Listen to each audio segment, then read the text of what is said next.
tu t'attends à ce que la grâce roule.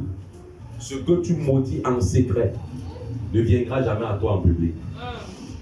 Ce que tu maudis en public ne viendra même pas vers toi en secret. Attention. Malédiction. Apostasie. Apostasie. Apostasier. Comment on dit souvent le verbe apostasier? Athéisme. Hérésie. Hérésie. Apostasie, c'est abandonner la foi.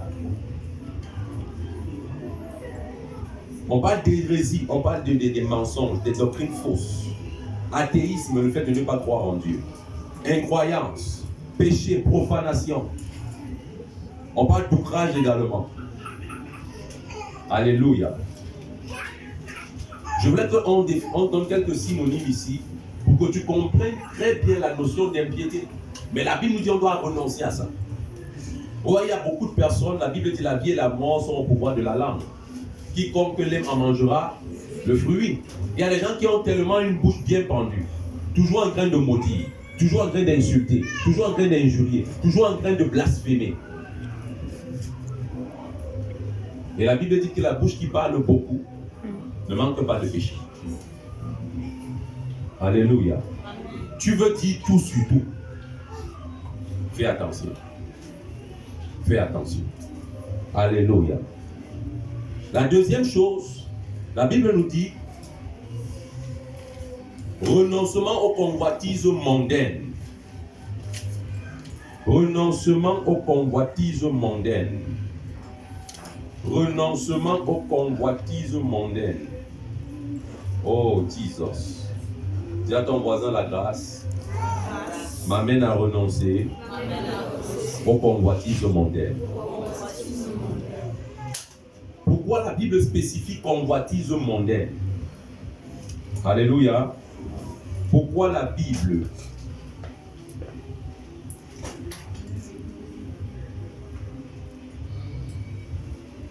commence par préciser convoitise mondaine?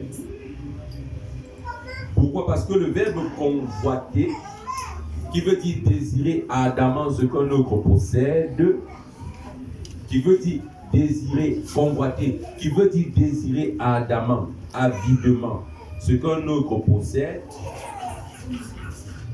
n'est pas toujours mauvais. Tout dépend de ce que l'on convoite.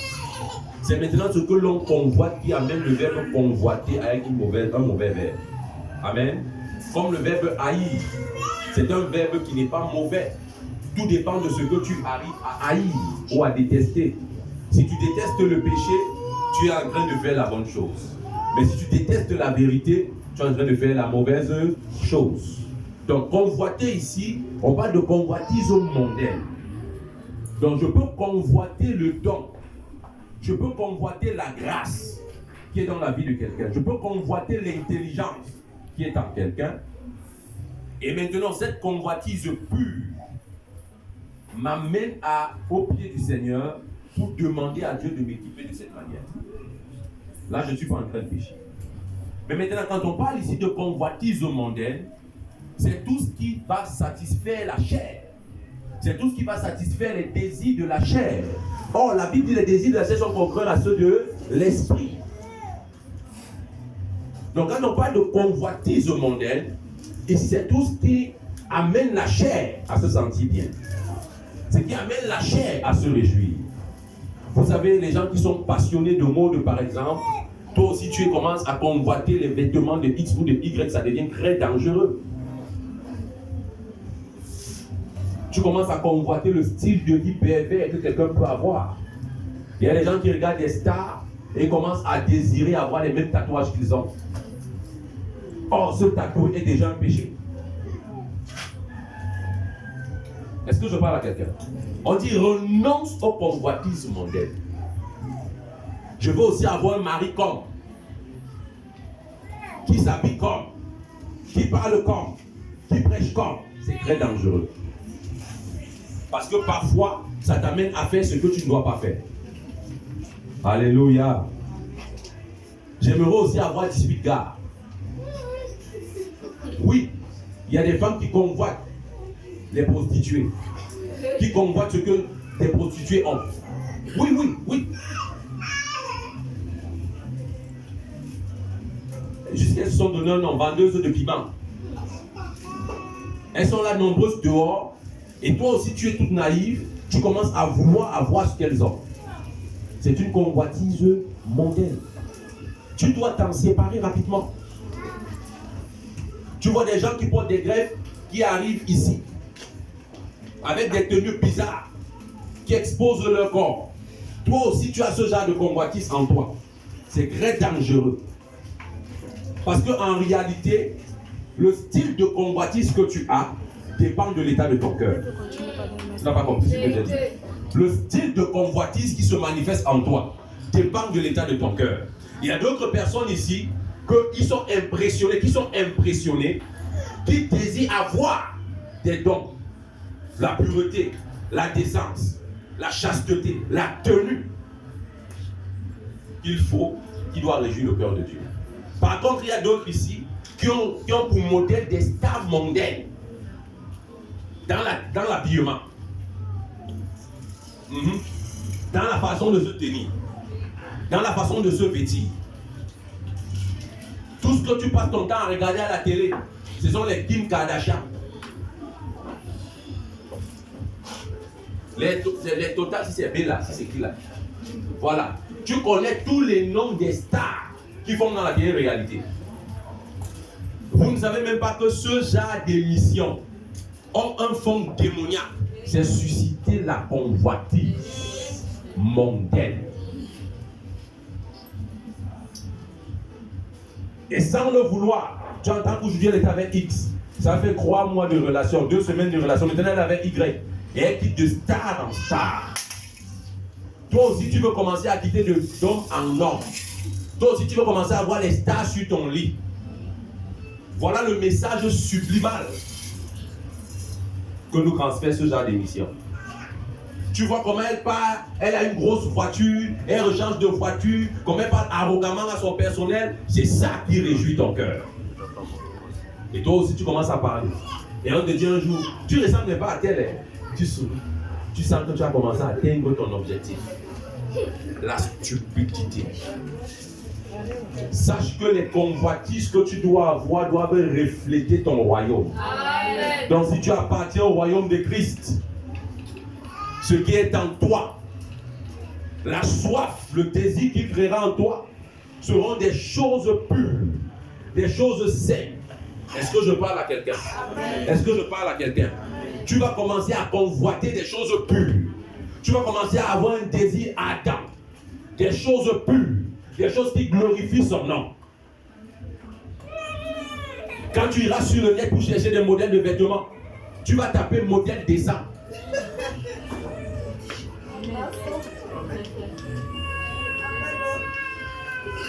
Oui, tu ne chercheras plus des modèles bizarroïdes.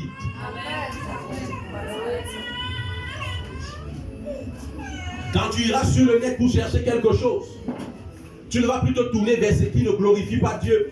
Tu chercheras ce qui glorifie Dieu. Tu commenceras à avoir des convoitises modestes. Amen. Parce que c'est ça qui sort de toi.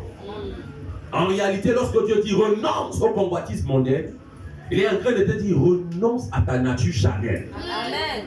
Renonce à tes envies charnelles. Amen. Renonce à tes passions charnelles. Renonce. Ne les laisse pas dominer sur toi. Renonce.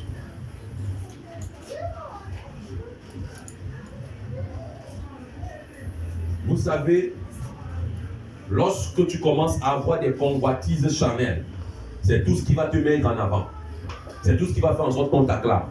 C'est tout ce qu'on va faire en sorte qui termineront les gens à chanter tes louanges et encore tes louanges et toujours tes louanges.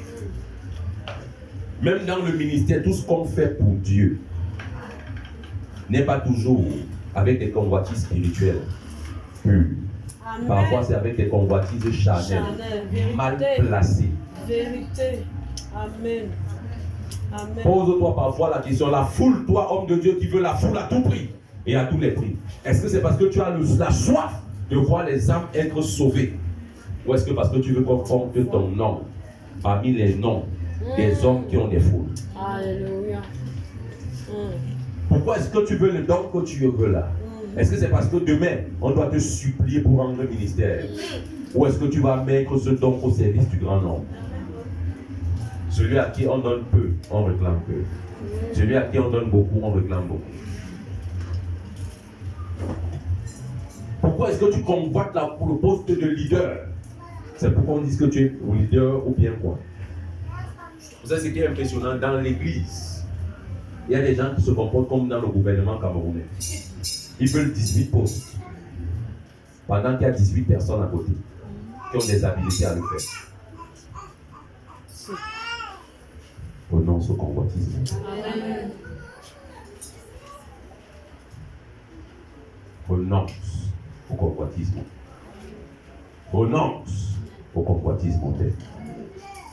Même dans la maison de Dieu, vos enfants viennent comme ils sont là. Comme on a écouté. On donne un exercice. Ton enfant n'est pas brillant. Quand tu rentres à la maison, tu demandes à ton enfant. L'autre qui a eu la plus que toi, il avait 4 pieds. Regarde comment ta convoitise est dangereuse. Maintenant, l'enfant commence à vivre en comparaison avec. Et dans ta maison, sans le vouloir, les enfants commencent à vivre avec les comparaisons. Et quand ils vont s'entretuer, tu dis Seigneur, pourquoi l'ennemi est entré dans ma maison? Non, c'est toi qui as invité l'ennemi en comparant tes enfants. Renonce à ces choses qui veulent que toi, tu dois toujours être en haut et les autres en bas. Qui doivent t'amener à briller. Et pendant que les autres sont éteints dans les ténèbres. Jesus. Écoute-moi bien. Toute personne qui renonce aux convoitises charnelles commence à aimer véritablement.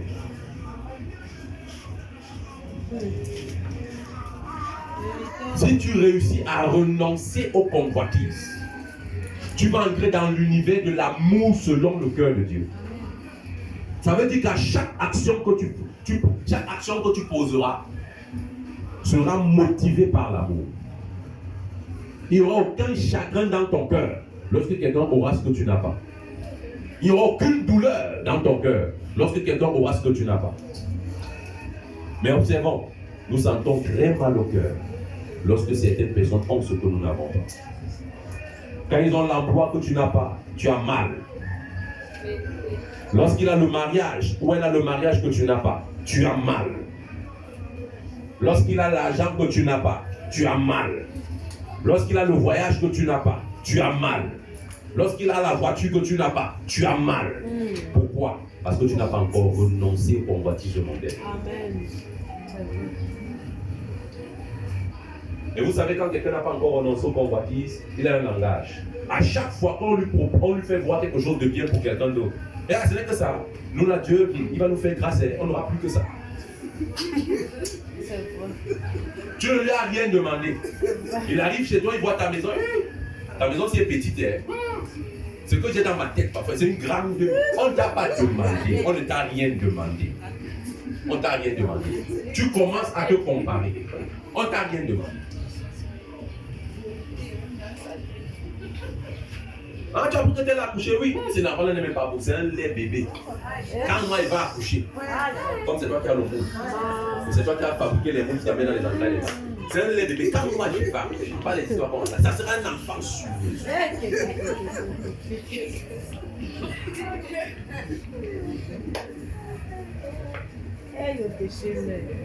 Quand tu es rempli de convoitise mondaine,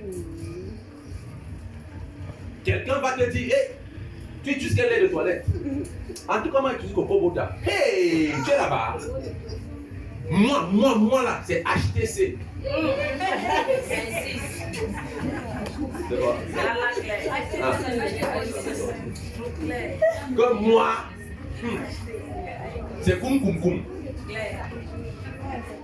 On ne t'a rien demandé. Ma Bota, c'est quoi? Ah, c'est une synthétique. Hey! Tu n'aimes pas les naturels. Ma quand j'ai une naturelle là, si tu vois, c'est que le naturel c'est dans sa tête. Elle n'a même pas ça. C'est dans sa tête. Tu utilises quelle mèche? Amina. Hey, moi j'utilise le Chobiba. Qui t'a demandé? Qui t'a demandé? Qui t'a demandé? Quelle est ta marque de voiture? Pour commencer d'abord comme ça. Toyota Raptor. Toi tu calcules, tu donnes les marques, tu donnes les marques. Après tu sors là-bas. Je veux une Range Rover comme pour le président de la République du Cameroun.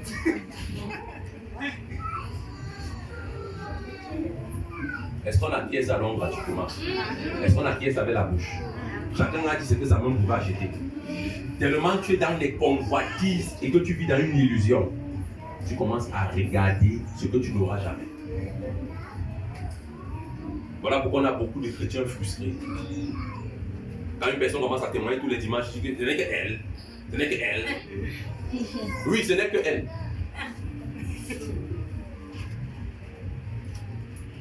Donc pour un petit conseil, dit que Dieu a fait. Dieu a fait dans nos vies. C'est parce qu'on ne parle pas seulement. Quand le temps va arriver, c'est un nouveau temps.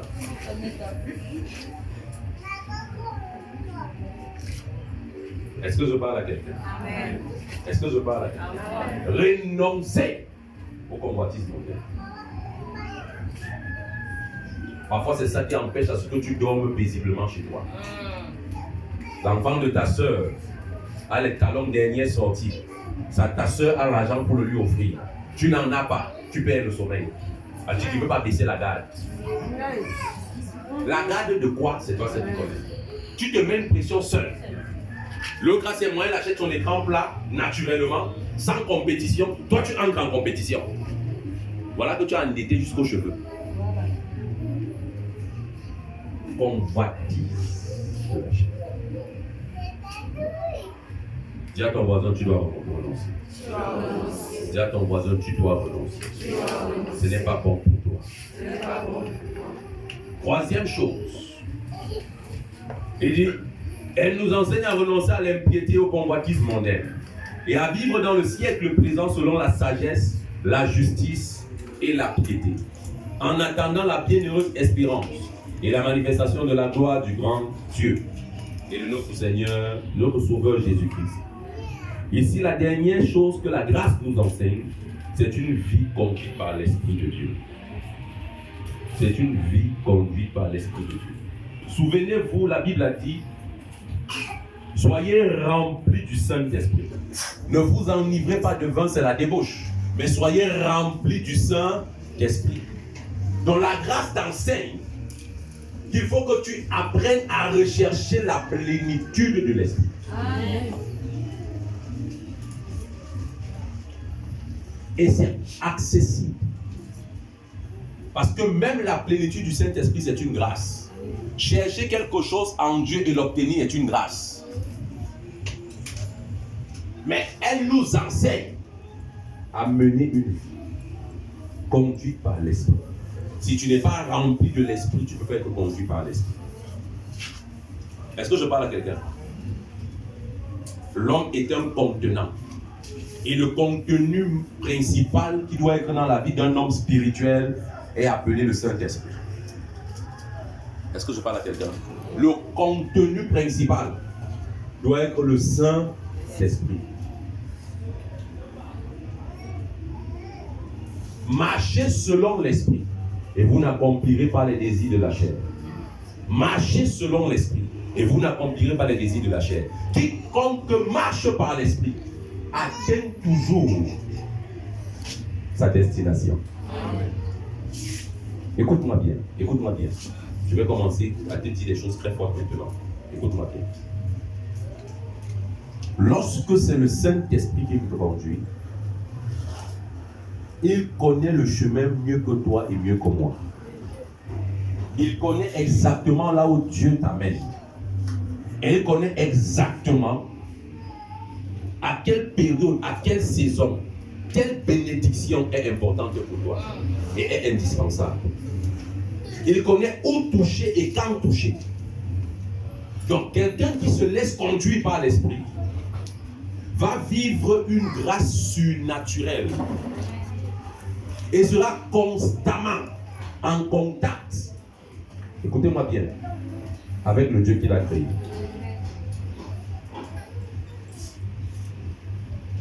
Donnez-moi le nom d'un homme qui marchait par l'esprit et qui n'a pas expérimenté la grâce. Je te montrerai des hommes dans la Bible qui marchaient par l'esprit et qui ont palpé la grâce à un niveau surnaturel. Je commence par te donner un nom. Siméon. Siméon était couché chez lui.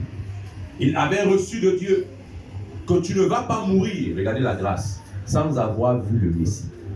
Ça veut dire que l'ange de la mort pouvait tourner tout autour, entrer dans sa maison, visiter ses frères et soeurs, ses voisins, mais jamais n'aurait touché Siméon, jusqu'à ce qu'il ait vu le Messie. Regardez la grâce qu'il reçoit. Mais Siméon va renoncer aux œuvres mortes. Il va renoncer aux convoitises charnelles. Sa nouvelle aspiration sera celle de voir le Christ. Écoute-moi bien, quand tu renonces, il y a de nouvelles aspirations. Amen. Il a renoncé à toutes ces choses. Il a vécu dans le renoncement. Il a même renoncé à avoir une très très belle maison. Parce qu'il ne savait pas où et quand il allait voir le Messie. Il a renoncé à une forme de stabilité humaine. Et un jour, pendant qu'il était là chez lui, la Bible dit, poussé par le Saint-Esprit, il fut amené où? Poussé par le Saint-Esprit, il a été au temple. Est-ce que je peux creuser? Est-ce que je peux creuser? Vous me permettez de creuser?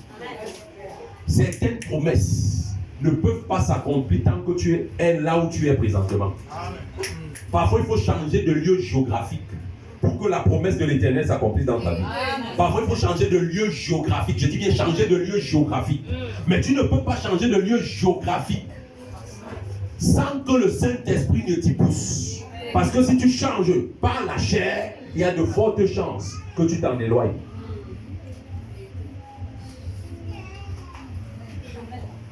Poussé par le Saint-Esprit, il se retrouve au bon endroit, au bon moment, faisant la bonne chose, avec les bonnes personnes. Quand c'est poussé par le Saint-Esprit, tu seras au bon endroit, au bon moment, avec les bonnes personnes, faisant la bonne chose. Voilà un Siméon qui subitement se rencontre avec les parents du Messie. Ce que les parents du Messie n'avaient pas l'habitude de faire, ils prennent le Messie et donnent à Siméon.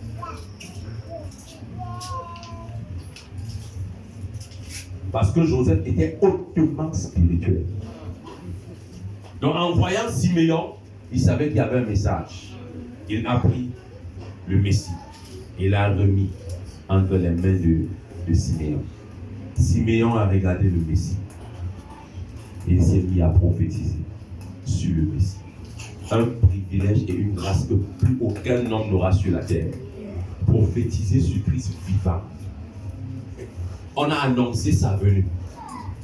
Mais porter Christ dans ses mains, en tant que prophète, déclarer des paroles qui se sont accomplies. Il faut comprendre que le Père n'était pas facile. Pourquoi? Parce qu'il a laissé le Saint-Esprit diriger sa vie. Qui laisses-tu diriger ta vie? Tes convoitises, ton impiété, ta chair ou le Saint-Esprit? Pose-toi la bonne question. Qui laisses-tu diriger ta vie? Ton impiété? Vous savez, le péché, quand c'est le péché qui conduit ta vie, c'est autre chose. Quand c'est les convoitises qui conduisent ta vie, c'est autre chose. Il y a des gens qui n'ont aucun sujet de prière stable à cause de la convoitise qu'ils en ont un cœur. Le matin, ils prient pour la voiture, le soir, ils prient pour la moto. Le lendemain, ils prient pour le vélo. En fonction de ce qu'ils convoitent, ils sont les sujets de prière. Vous voyez le genre, non? Si tu demandes à certaines personnes, quelle est la voiture que tu veux, il va te donner même 18 marques de voiture. On t'y donne une. Il ne peut pas. Parce que ta convoitise,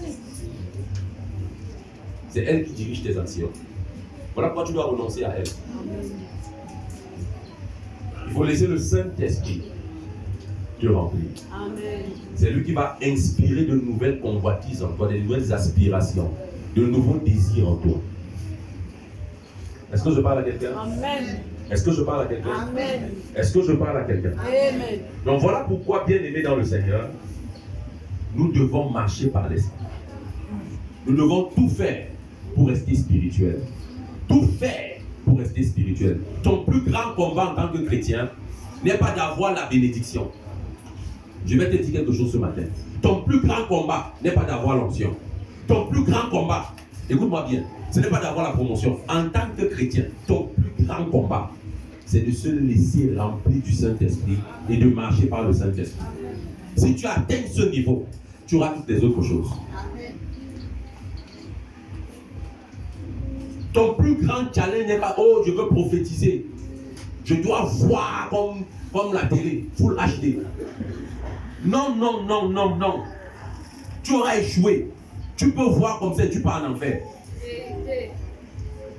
Oui, il y a des grâces secondaires.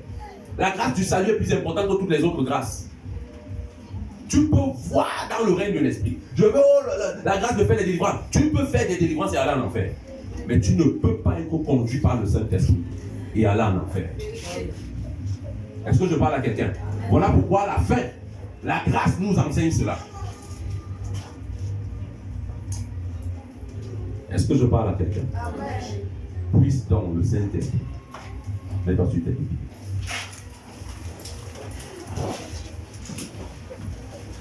Plus de toi, plus de toi, plus de ta puissance, plus de toi,